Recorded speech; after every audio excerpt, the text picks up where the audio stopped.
Prince of Persia could not exist in the modern day, at least not under Ubisoft, as making a new game in the Sands of Time style would be directly competing with themselves and Assassin's Creed. Now you may think that since Assassin's Creed is an RPG franchise now, there's once again room for Prince of Persia to return. But the most recent Assassin's Creed game is Mirage, which is a direct competitor with Prince of Persia, albeit a more boring one, but definitely one with a more marketable name behind it. It's really sad to see the more exciting series has fallen by the wayside just because the game inspired by it took off and became a titanic franchise that hasn't been able to maintain its quality. But of course, if you can eliminate competing products from the market because you own them, then why wouldn't you? Honestly, that might be why Microsoft bought Rare back in the day, but that's pure speculation.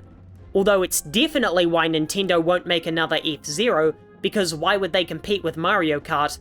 Hell, they won't even make a Mario Kart 9 because they don't want it to compete with 8.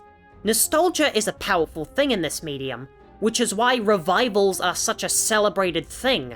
This is unfortunate because gaming today primarily relies on surviving off of decade-old franchises while not finding new lifeblood to grow off of, but that's another much heavier essay.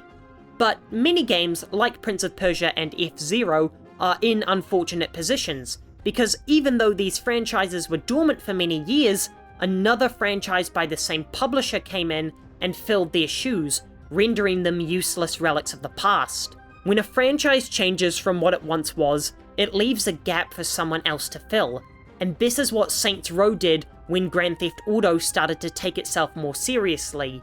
Deep Silver stepped in and turned up the zaniness to 11, fulfilling a missing niche. With Final Fantasy stepping away from turn-based combat, I guarantee that someone we don't expect is working on a AAA turn-based RPG. Although I do wonder why no one has stepped in to make a dungeon-based Zelda game.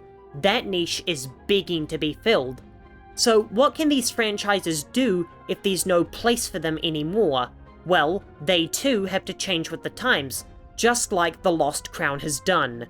Ubisoft realized they weren't fulfilling a niche, the audience who likes Metroidvanias, so they made the Rayman developers create a new one. But they did this by also resurrecting Prince of Persia, which was the right move, as it won them fan points, or at least it would have if fans weren't so weird. By fulfilling this niche and bringing back a beloved franchise, Ubisoft has won double brownie points, and since the game is also good on top of that, they get triple brownie points.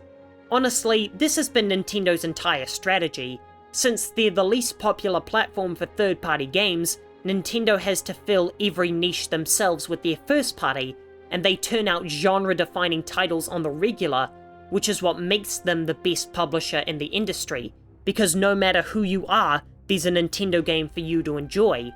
They've mastered so many genres, with definitive titles in racing, fighting, platforming, open-world, Metroidvania, RTS, tactical strategy, character action games, social sims, sports titles, party games, turn-based RPGs, and rail shooters.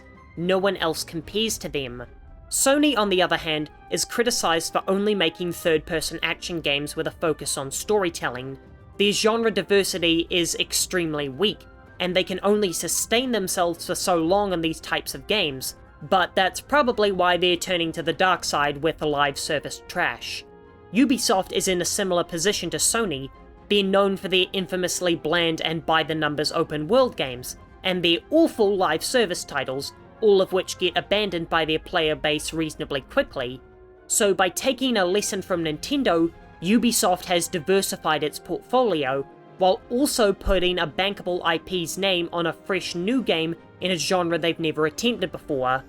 I know the industry is fueled by games of the past, which is a severe problem. Still, it only becomes a problem if those games stagnate and refuse to evolve. The illustrious franchises of old have grown with the times and become new interpretations of themselves. GTA and God of War began to take themselves more seriously, Zelda and Resident Evil evolved into more complex genres, and now Prince of Persia has switched genres entirely, making itself essentially a new franchise. And that's great, because it means that players get more exciting and different games, and publishers don't have to take a risk on a new IP that they can't milk for nostalgia points. When I look at The Lost Crown, I don't see a new Prince of Persia game, because that's not what this is. It's a new Metroidvania from the creators of Rayman Legends that uses the Prince of Persia name. Ubisoft has figured out how to adapt Prince of Persia to the modern day, and hopefully this game will be financially successful, and it'll lead to more Ubisoft game revivals that also shift genres. Games like Splinter Cell and Rayman are adapting themselves to the modern day, because they can no longer compete with titles that have appeared to fill the void they left behind.